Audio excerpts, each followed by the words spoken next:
오늘 대학부 예배에 나온 여러분을 주님의 이름으로 환영하고 축복합니다. 오늘 함께 나누는 이 말씀을 통해서 우리의 삶이 하나님께로 방향이 맞추어지는 복된 시간 되기를 간절히 축원합니다. 요즘 기성세대, 그러니까 우리의 부모님 세대의 어른들이 요즘 젊은 세대들에게 하시는 말씀들 중에 이런 이야기들을 좀 많이 하신다고 해요. 요즘 젊은 애들은 패기가 없어. 요즘 젊은 애들은 자신감이 없어. 도전 정신이 없어. 왜 이렇게 안정적인 것만 추구하는지 모르겠어. 라는 말씀들을 종종 하시곤 한다고 해요. 그런데 사실 20대의 입장에서 이것에 대해서 또 할 말이 있죠. 우리 부모님 세대 때는 지금에 비해서 상대적으로 도전을 했다가 실패해도 충분히 다시 일어설 수 있는 그런 시대적인 환경, 시대적인 배경이 지금보다는 훨씬 더 나았다고 해요. 지금보다는 훨씬 더 이렇게 좀 실패를 해도 다시 일어설 수 있는, 그러니까 물론 노력의 여하에 달려 있겠지만 본인이 정말 노력하면 다시 이전 그 이상으로 성장할 수 있는가를 놓고 봤을 때 지금 이 시대보다는 과거의 시대가 훨씬 더 그런 가능성이 높았다고 이야기를 합니다. 여러 가지 상황상으로요. 그러니까 그만큼 과거에는 도전을 해도 괜찮은 거예요. 왜냐하면 도전을 했다가 안 돼도 다시 하면 되니까. 다시 할 수 있는 기회가 아직 나에게 남아 있으니까. 그런 생각으로 막 도전을 할 수가 있는 거죠. 근데 만약에 기회가 많지 않고 심지어 기회가 한 번 아니면 두 번밖에 없다라고 생각을 한다면, 만약에 이 기회를 놓치면 내가 다시 회복이 안 된다라고 생각을 한다면, 그러면은 우리가 막 치고 달릴 수 있을까요? 그만큼 조심스러워질 수밖에 없고 그만큼 안정적인 것을 선택할 수밖에 없을 거예요. 그러니까 지금 시대가 그런 시대인 거죠. 시대는 빠르게 변하고 있고, 그래서 한번 이렇게 실패하면 다시 이렇게 회복하기가 과거보다는 쉽지가 않다고 해요. 그러니까 자연스럽게 도전보다는 안정성을 추구할 수밖에 없고, 직업의 선택과 같은 부분에서도 훨씬 더 과거보다 조심스러울 수밖에 없는 것이 사실입니다. 한편으로는 이런 시대 속을 살아가고 있는 여러분들을 보면 참 이러한 시대적인 상황 속에서도 열심히 최선을 다해서 살아가고 있는 여러분들이 한편으로는 참 안쓰럽기도 하고, 나도 그 시대를 살고 있으면서 한편으로는 안쓰럽기도 하고, 그리고 응원해주고 싶기도 하고 또 격려해주고 싶기도 해요. 또 이번 주에 시험 기간, 아까 전에도 이야기했듯이 또 우리의 미래를 열기 위해서 또 열심히 또 학점을 따기 위해서 공부에 매진했던 우리 대학부 지체들, 또 진로를 위해서 시험 공부를 열심히 했던, 이번 주에 또 열심히 공부를 했던 우리 지체들, 또 직장에서 열심히 맡은 바 일을 열심히 했던 우리 지체들, 다 이곳에 이렇게 예배하기 위해서 다시 모였는데, 우리 서로를 응원하면서 격려하는 박수를 한번 좀 보내볼까요? 네. 네. 좋아요. 미래는 늘 우리에게 기대감을 주지만 동시에 불안함도 가져다 주는 것 같아요. 아직 오지 않은 시간이기 때문에 한편으로는 우리에게 내일은 오늘보다 더 낫겠지 라는 기대감을 가지기도 하게 하고, 다른 한편으로는 내일은 오늘보다 더 힘들면 어떻게 하나, 아직 찾아오지 않은 미래에 대한 불안이 우리를 먼저 찾아오기도 합니다. 돌아보면 제 인생에도 그런 순간들이 여럿 있었던 것 같아요. 20살 봄에 총신대학교에 입학을 하면서 나는 앞으로의 미래를 굉장히 기대했습니다. 내가 이 학교에서 무엇을 배울 수 있을까? 그리고 내가 이 학교에서 다니는 동안에 얼만큼 성장할 수 있을까? 기대했어요. 또 처음 대학 생활을 하는 거니까 기대했습니다. 근데 한편으로는 불안했어요. 내가 신학생이 된다는 것은 곧 사역자로 내가 서게 된다는 것인데 난 잘할 수 있을까? 내가? 이러면서 불안했어요. 기대와 불안이 공존했던 것 같습니다. 27살 봄에 군 입대를 하면서 목사로서 수많은 영혼들을 만나서 사역을 하게 될 생각에 굉장히 기대가 부풀었어요. 근데 그와 동시에 한편으로는 역시 나의 부족한 역량으로 인해서 불안함과 두려움을 느꼈습니다. 첫 출근하던 날이 아직도 기억이 나요. 위병소 앞에서 어쩔 줄 모르고 5분 동안 방황했다. 들어가야 되나 말아야 되나 고민했던 그날이 아직도 선명하게 떠오릅니다. 특히 저는 또 군대랑 이렇게 스타일이 잘 안 맞는다고 느꼈어요. 그래서 더 불안했던 것 같아요. 생각해보면. 그리고 32살에 이제 전역을 했어요. 그리고 33살 겨울에 목포를 오게 됐습니다. 새로운 환경에서 사역을 하게 될 생각에 기대가 되었어요. 하지만 동시에 역시 한편으로는 내가 잘할 수 있을까 걱정되고 두려운 마음도 공존했습니다. 여러분들도 아마 인생을 살아가면서 오지 않은 미래를 생각하며 기대와 불안을 가지고 살아가고 있을 것이라고 생각합니다. 내가 공부하고 있는 이 학문을 통해 앞으로 할 수 있는 일에 대해서 기대하지만 동시에 불안함도 있죠. 내가 준비하고 있는 이 시험을 통해서 장래의 길이 열리기를 기대하지만 동시에 내가 이 시험을 잘 볼 수 있을지, 그리고 시험을 붙고 나서도 이 일을 내가 행복하게 해나갈 수 있을지 우리는 한편으로 걱정이 되기도 합니다. 사람은 미래를 생각하면 기대와 불안이 항상 찾아올 수밖에 없는 것 같아요. 오늘 말씀 속에 등장하고 있는 인물인 여호수아도 이런 상황이었습니다. 모세가 이집트에서 이스라엘 백성들을 인도하여 냈습니다. 그리고 이제 하나님께서 약속하신 땅인 가나안 문턱까지 왔어요. 이제 진짜로 문만 열면 가나안이야. 요단강 건너서 들어가면 가나안이야. 이제 지겨웠던 광야 생활의 종지부를 찍는 순간이 왔어요. 이제 가나안에 들어가서 살면 돼요. 가나안은 어떤 땅이었죠? 광야에 비하면 풍요로운가요? 아니면 덜 풍요로운가요? 풍요로운 땅이었어요. 광야랑 뭐 비교를 할 수가 없죠. 광야랑 비교할 수 없이 풍요로운 땅이 바로 가나안 땅이었습니다. 정착해서 이제 살 수 있는 거예요. 그동안 40년 동안 광야에서 유랑했고 몇 세대에 걸친 기간 동안 이집트에서 노예 생활을 했고, 그리고 그 전에는 가족 단위로 유랑하면서 살았어요. 이동하면서 살았단 말이에요. 근데 이제 한 곳에 터전을 잡고 농사를 지으면서 살 수가 있는 시대가 이제 정말 눈앞에 온 거예요. 이스라엘이 가나안 문 앞에서 어떤 마음이 들었을까요? 기대가 되었을까요? 기대가 되었을까요? 맞아요. 기대가 됐을 겁니다. 그동안 살아왔던 삶이 쉽지가 않았잖아요. 물론 하나님께서 불기둥과 구름기둥으로 인도하셨고 만나와 메추라기를 주시고 옷이 해지지 않고 신발이 해지지 않게 하셨지만 그 40년의 세월 동안 계속해서 광야에서 이동을 한다는 게 그게 쉬웠겠어요? 어느 한 곳에 정착해서 살고 싶었을 거예요. 근데 진짜 이제 정착할 수 있는 그 땅이 눈앞에 펼쳐져 있잖아요. 이 들어가서 정복하면 돼. 얼마나 기대가 됐겠어요. 이제 고생은 끝났구나 싶었을 겁니다. 그런데 그와 동시에 불안함도 그들을 찾아왔을 거예요. 왜냐하면 먼 과거에 이스라엘 민족 중에 그 가나안 땅에 정탐을 갔던 사람들이 있었습니다. 그죠?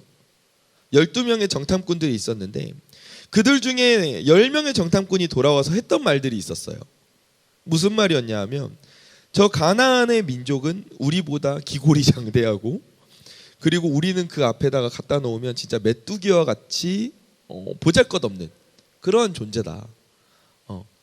우리가 가나안 땅에 들어간다고 해서 우리가 그 땅을 정복할 수 있을지 모르겠다. 정복할 수 없을 것이다 라고 말한 것이나 마찬가지죠.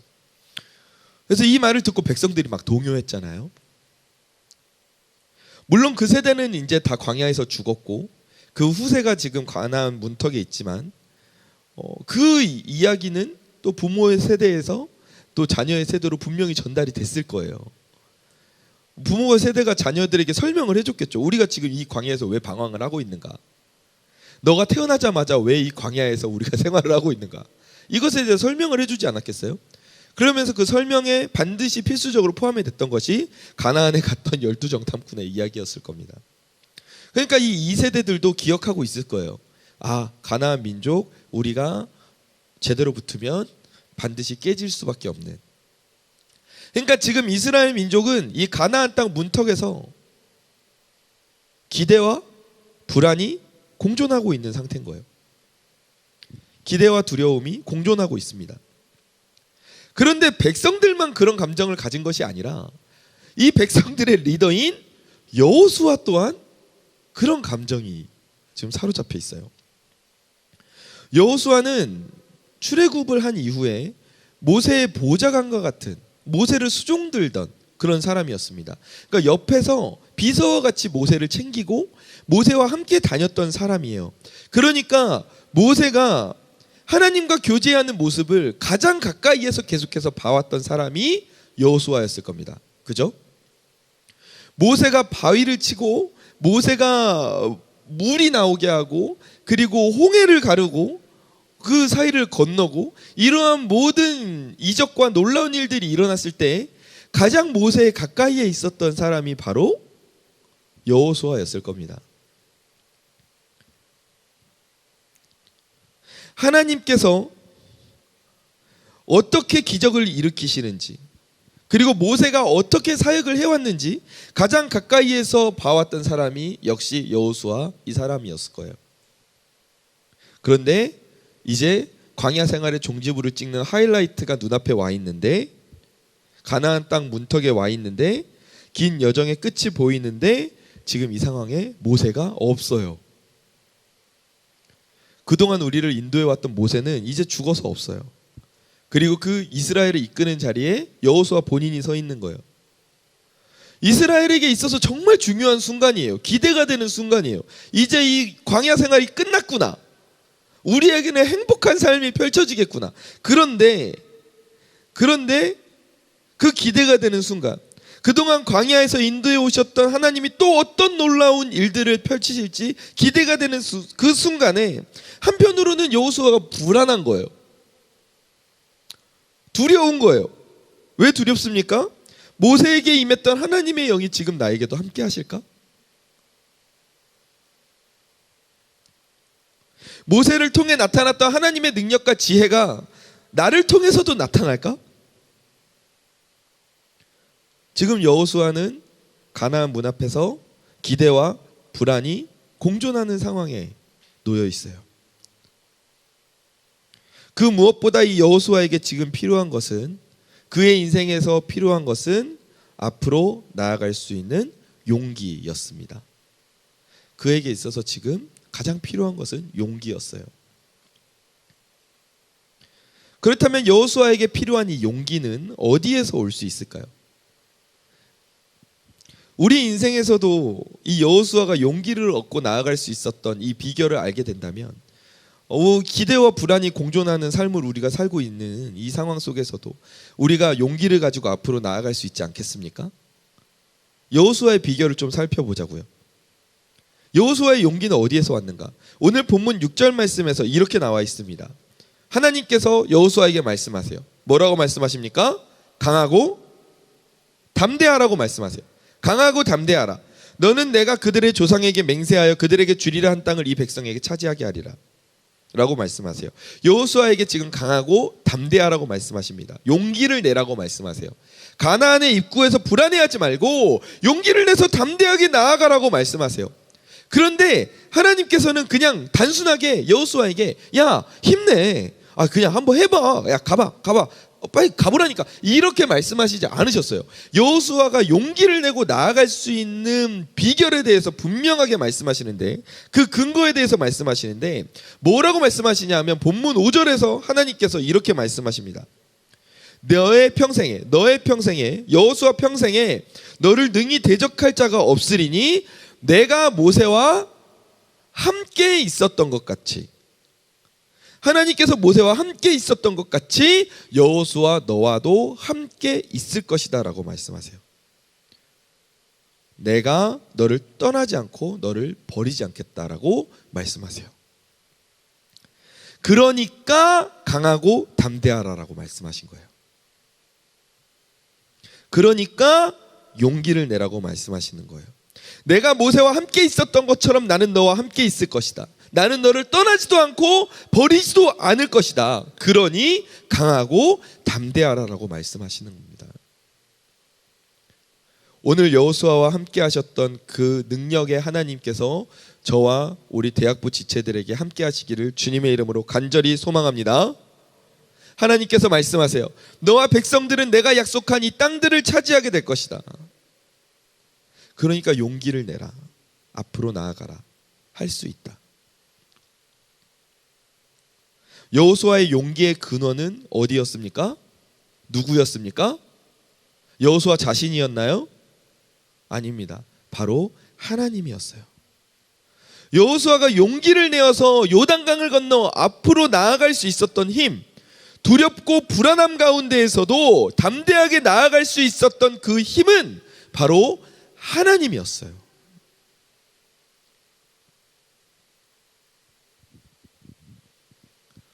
여러분, 우리 인생에서의 참된 용기는, 참된 힘은 하나님에게서 옴을 꼭 기억하시기 바랍니다. 근데 이 용기를 끌어내는 것, 인생의 힘을 끌어내는 것에 대해서 잘 보면요, 막 전혀 가능성이 없어 보이는데도 막 나아가는 사람들이 있어요. 막 이렇게 막 내 힘으로 내가 할 수 있어. 난 뭐 다 돼. 막 할 수 있어. 뭐 이렇게 막 덤벼드는 사람도 있어요. 막 나는 할 수 있다고. 나 뭐 이런 뭐 공부 내가 하면 시작하면 뭐 아무것도 아니야. 다이어트도 좀 그런 사람들이 많지 않아요? 내가 살을 빼려고 마음을 안 먹어서 그렇지 살 빼면 아주 막 진짜 기가 막히게 빼 막 이런 사람들 제 주변에 또 여럿 있거든요. 이런 사람들 보면서 우리가 근거 없는 자신감이 충만하다라고 말하지 않습니까? 근데 이것을 한 단어로 이야기하면 객기를 부린다고 하죠. 그러니까 그 일을 할 만한 능력을 가지고 있지도 않고 부족한데 해보겠다고 덤벼드는 그 모습을 보면서 우리는 저 사람 객기 부리고 있다라고 이야기를 합니다. 근데 우리도 혹시 인생을 살면서 객기를 부리고 있지는 않은가? 내 능력으로, 내 힘으로, 내 지혜로 이 험난한 세상의 파도를 넘어보겠다고 덤벼들고 있지는 않는가? 그만큼 영적인 힘도 갖추고 있지 않은데 근거 없는 자신감을 가지고 이 정도면 충분히 세상에서 이기며 살 수 있지 않을까? 이 정도면 괜찮게 신앙생활 하는 거 아니야? 라고 말하면서 안심하고 있지는 않습니까? 내 인생에서 미래를 볼 때 기대와 불안함이 생깁니다. 그런데 이 불안함을 물리칠 수 있는 힘이 어디에서 옵니까? 하나님에게서 오는 거예요. 하나님이 나와 함께 하시기 때문에 나는 할 수 없지만 하나님의 힘으로 할 수 있는 겁니다. 이것은 근거 있는 자신감이에요. 이것이 용기입니다. 나는 할 수 없으나 하나님의 힘으로 할 수 있기 때문에 내가 나아간다. 이것이 용기예요. 그런데 반대로 미래의 불안을 물리칠 힘을 나에게서 찾는 사람들이 있어요.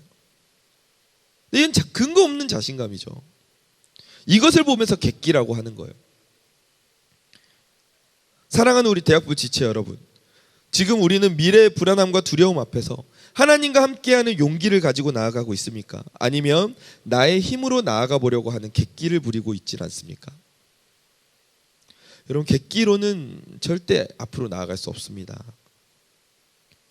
그러나 하나님이 나와 함께 하심을 믿고 하나님과 함께하는 그 용기를 가지고 나아갈 때 우리는 세상에서 승리할 수 있고 이 불안한 미래를 하나님의 뜻 가운데 열어갈 수가 있는 줄 믿으시기 바랍니다.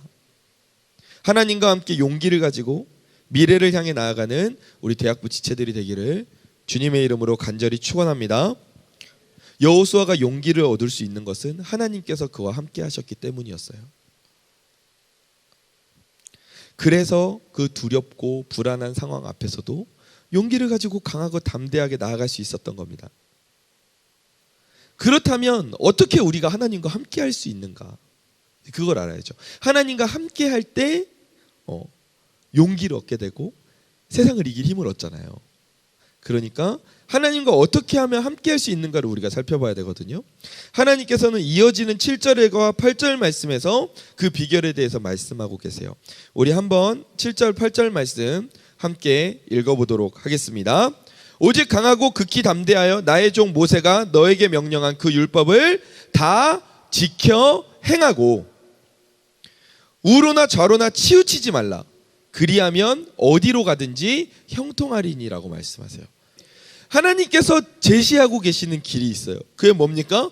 율법을 입에서 떠나지 않게 하고 주야로 묵상하고 기록된 대로 지켜 행하라고 말씀하시는데, 공통적으로 7절과 8절에서 반복돼서 강조되어 이야기하는 것이 무엇입니까? 하나님의 말씀을 기록된 대로 지켜 행하라고 말씀하세요. 즉 하나님께서는 하나님과 함께하는 비결, 인생의 길이 평탄하고 형통하게 되는 그 비결을 하나님의 말씀에 대한 실행, 하나님의 말씀에 대한 순종이라고 말씀하시는 거예요. 하나님의 말씀을 순종하며 나아갈 때, 하나님의 말씀에 순종하며 살아갈 때 하나님은 우리와 함께 하시는 줄 믿습니다. 그리고 우리와 함께 하시는 하나님으로 인하여 우리는 이 두렵고 불안한 인생길을 전진할 수 있는 담대함과 용기를 얻을 수 있는 거예요. 그냥 내 힘으로 부딪혀보지, 객기를 부리는 것이 아니라 근거 있는 자신감, 하나님이 함께 하시면 나 이 인생길 험한 길이지만 헤쳐나갈 수 있어, 근거 있는 자신감, 용기를 우리가 얻게 된다는 것입니다. 불안함을 물리치고 하나님의 능력을 의지하면서 나아갈 수 있어요. 그래서 하나님은 우리에게 말씀하시는 거예요. 다가오는 미래를 보면서 너희는 불안해하지 말아라, 두려워하지 말아라. 너희는 나의 말씀을 지켜서 행하라. 그러면 내가 너와 함께 할 것이기에 그 가운데서 너는 승리함을 얻게 될 것이다. 이 말씀을 꼭 붙잡으시기를 축원합니다. 축원합니다. 축원합니다. 이 말씀을 붙잡고 정말 미래를 하나님과 함께 용기와 담대함으로 열어가는 저와 대학부 지체들이 되기를 주님의 이름으로 축원합니다. 이것이 하나님의 약속이에요. 이것이 하나님의 약속이에요. 나와 함께 하기를 원하시고 내 마음을 누구보다 잘 아시고 나의 인생길에 조언을 해주시고 나를 돕기 원하시는 그 하나님께서 오늘 여러분에게, 저에게 말씀하시는 거예요. 네가 어디로 가든지 너의 하나님 여호와가 너와 함께 있으리라. 여러분, 하나님께서 우리와 함께 하신다는데 우리가 가지 못할 길이 어디가 있고 우리가 하지 못할 일이 무엇이 있겠어요?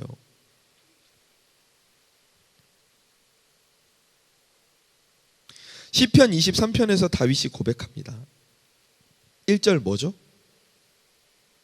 여호와는 나의 뭐죠? 목자시니 내게 무엇이 없다고요? 부족함이 없으리로다. 다윗이 이 시편 23편을 고백할 때 다윗이 굉장히 평안한 상태에서 이 시를 썼던 것이 아닙니다.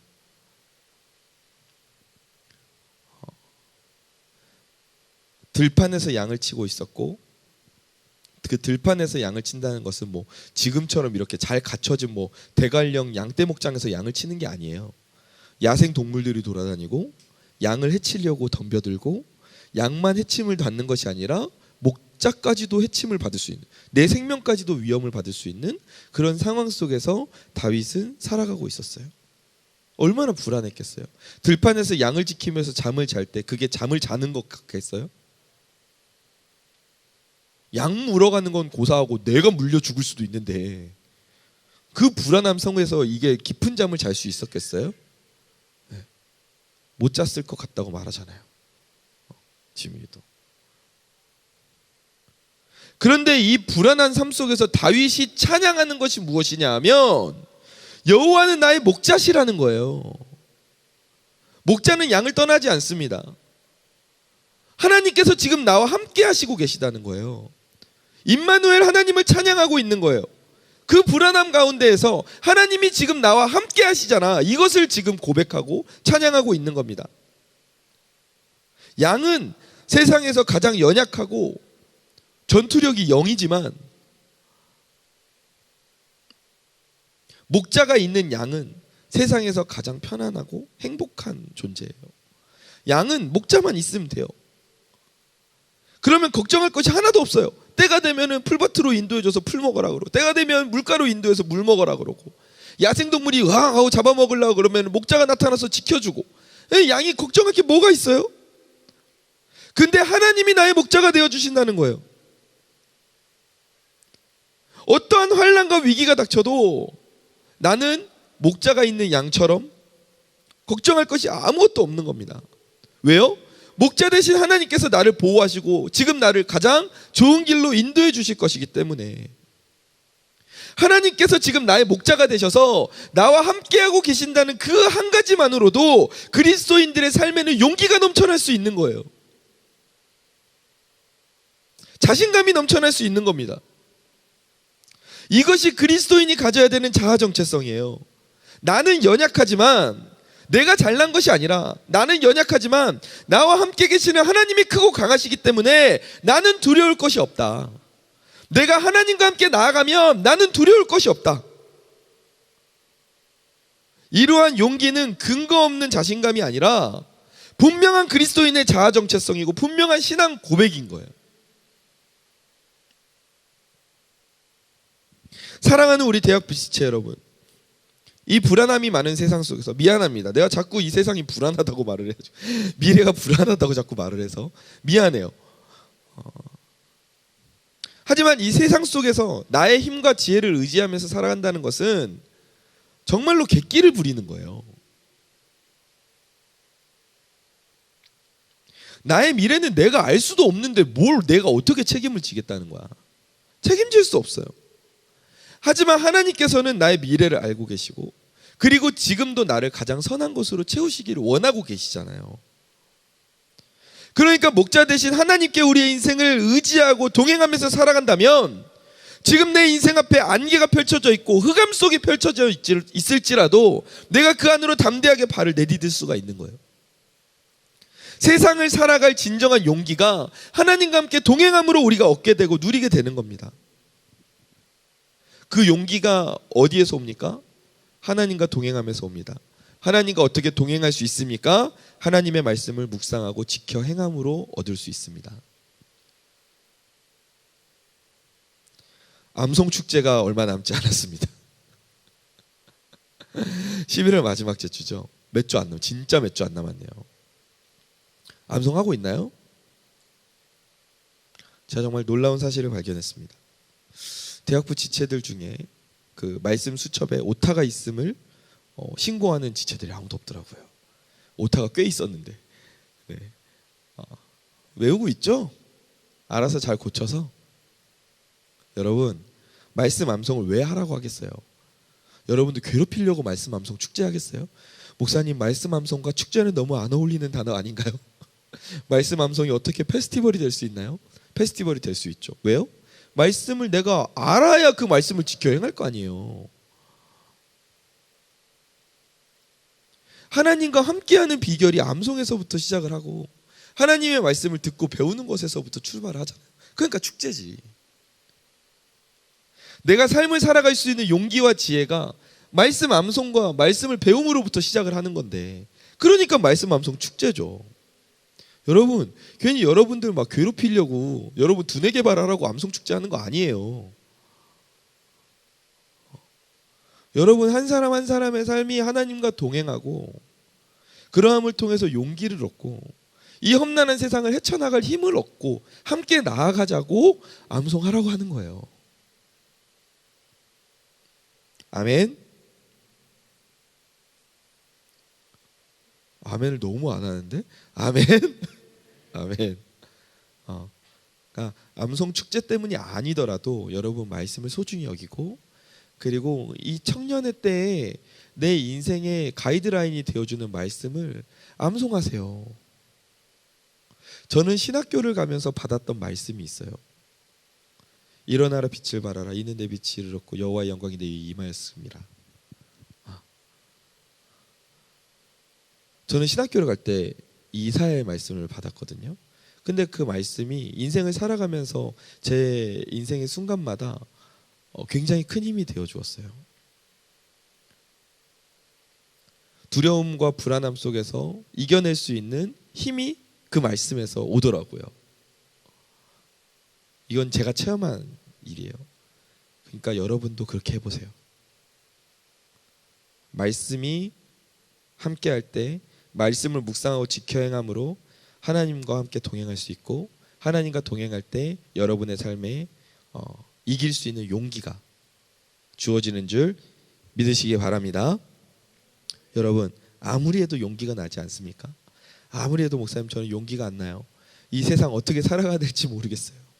불안해요. 걱정돼요. 어떻게 하라고요? 하나님의 말씀을 묵상하고 그 말씀을 따라가 보십시오.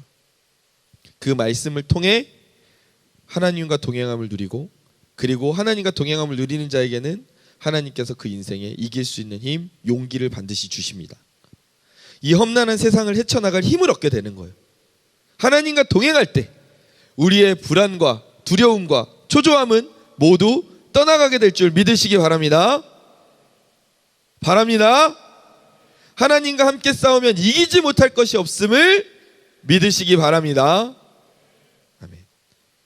오늘 이 시간 우리와 함께 하시는 하나님, 그 하나님으로 인해 용기를 얻고 이 세상이 주는 두려움과 불안함을 능히 이기는, 승리하는 저와 여러분이 되기를 바랍니다. 우리 좌우로 함께 인사 나누겠습니다. 하나님이 지금 우리와 함께 하십니다. 시작. 하나님이 지금 우리와 함께 하십니다.